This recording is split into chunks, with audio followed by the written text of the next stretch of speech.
আজকের সকালটা একটু অন্যরকম। সকাল সকাল ব্রাশটা হাতে নিয়ে চলে এসেছি আমার ফুল গাছগুলো একটু দেখতে। দেখো আমার গাছে কি সুন্দর ফুল হয়েছে, কিন্তু এখন কি জানো, একদমই গাছগুলোর যত্ন নিতে পারি না। সেই কারণে ফুলগুলোও দেখো কীরকম হয়েছে। ছোট বাচ্চাটা থাকার কারণে গাছে জল বা গাছের যত্ন কোনোটাই করতে পারি না। সেই কারণে গাছগুলো একদমই নষ্ট হয়ে যাচ্ছে। সকাল সকাল ফুলগুলো দেখে ভালো লাগলেও মনটা কিন্তু ভীষণই খারাপ। আর এইদিকে আজকে বাড়িতে সবাই খুব ব্যস্ত, কারণ আজকে বাড়িতে পুজো। কি পুজো তোমরা দেখতেই পাবে, একটু পরেই বলছি। এইদিকে সবাই আয়োজনে তোড়জোড় করে চলছে। আর আজকে আমার ঘুম থেকে উঠতে একটু লেটই হয়ে গেছে। এদিকে দেখি কাকিমণিরা সবাই সব পুজোর জোগাড় টোগাড় করছে। তা আমি ভাবলাম আমিও এসে একটু ভিডিও করি। এই দেখো ঠাকুরের জন্য সব এখানে রেডি হচ্ছে। তো ডাব, এই যে ফল টল সব এখন রেডি করা হচ্ছে। এখনও ঠাকুর আসেনি, একটু পরেই চলে আসবে। তো এগুলো দেখে দেখে আমি ভাবছি আমিও যে কতক্ষণে রেডি হব, আর এতটা লেট হয়ে যাবে যে বুঝতেই পারিনি। আর এই দিকে দেখো আমাদের টুকলু বুড়ি সুন্দর বসে বসে ঢাক বাজাচ্ছে। ও ঘুম থেকে উঠে মুখটাও ধয়নি, ঢাকের আওয়াজে ওখানেই যাবে। তারপর ওকে নিয়ে যে এখানে রেখেছি, বললাম তুই বসে বসে ঢাক বাজা, আর আমি রেডি হয়ে আসি।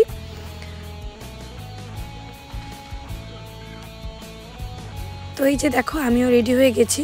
রেডি হওয়ার সময় ভিডিওটা করতে পারিনি, একটু তাড়াহুড়া যেহেতু।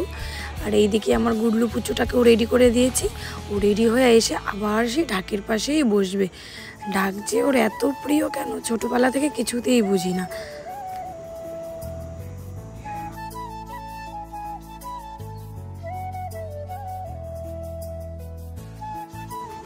আর এই দিকে এসে দেখি মা তো রেডি হয়ে গাছে পুজো দিচ্ছে। এটা হচ্ছে আমাদের ঠাকুরঘরের পেছনের একটা গাছ, এই গাছটাতে পুজো দিতে হয়, এটা কিন্তু নিয়ম।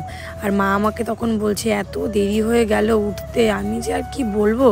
আর এই দিকে দেখো বট, আমার জেঠু সবাই মাকে নিয়ে চলে এসেছে। দাঁড়াও তোমাদের সবাইকে মায়ের মুখ দেখাচ্ছি, একটু ওয়েট করো। তো এই দেখো আমাদের মা, কেমন লাগছে সবাই কমেন্ট করে অবশ্যই জানিও। আর কি পুজো হচ্ছে তোমাদেরকে তো বললাম। তো আমাদের বাড়িতে শীতলা মায়ের পুজো হয় প্রত্যেক বছর।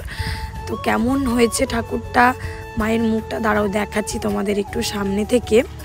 এই দেখো কি সুন্দর না বলো দেখতে, সত্যি দেখলে একদম মনটা জুড়েই যায়। কি মিষ্টি দেখতে বলো।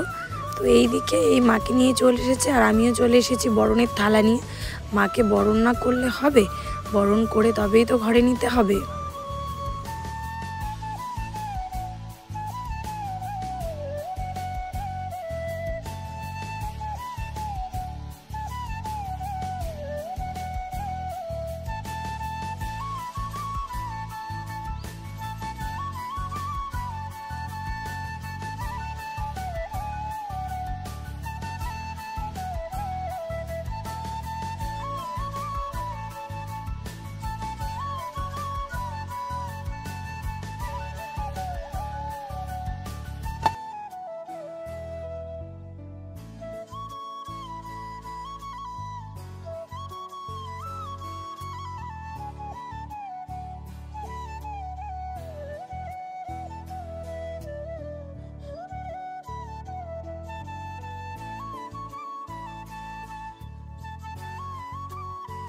তো এইদিকে মায়ের বরণ শেষ করে মাকে ঘরে নিয়ে যাওয়া হচ্ছে।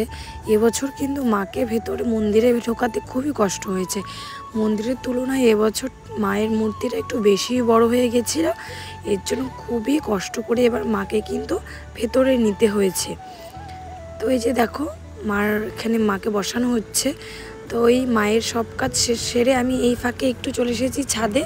একটু এত সুন্দর করে সেজেছি, একটু ভিডিও আর ফটো না তুললে হবে? তোমরাই বলো তো। আর দেখো তো আজকে আমার এই লুকটা কেমন লাগছে, অবশ্যই কিন্তু তোমরা কমেন্ট করে জানিও। আমার তো আজকে আমার এই সাজটা খুবই পছন্দ। মেয়েদেরকে কিন্তু শাড়ি পরলেই সবচেয়ে বেশি সুন্দর লাগে, কি তাই তো? কমেন্ট করে অবশ্যই জানিও। আর এই যে এই দিকে দেখো আমার আরেকটা গাছ, এটা কিন্তু গাছটা নিচ থেকে একদম ছাদের উপরে উঠেছে। কি সুন্দর না বলো ফুলগুলো। আমার বাগানের ভিডিও দেখতে চাইলে অবশ্যই আমাকে কমেন্ট করো, আমি অবশ্যই দেখাবো। ছাদ থেকে চলে এসেছি, এখন আমাদেরকে যেতে হবে কুলো নিয়ে। তো আমাদের এটা একটা রিচুয়ালের মধ্যে পড়ে, মানে পুজোর নিয়ম। কুলো নিয়ে পাঁচবাড়িতে যেতে হবে।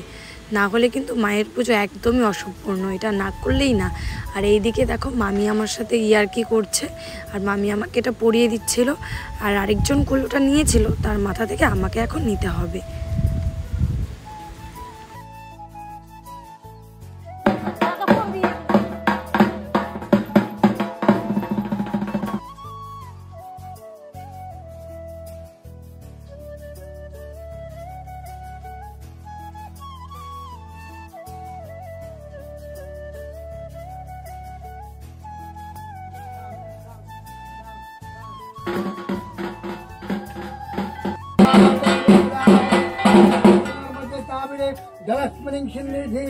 ओम शांत शीतला देवी ओम एक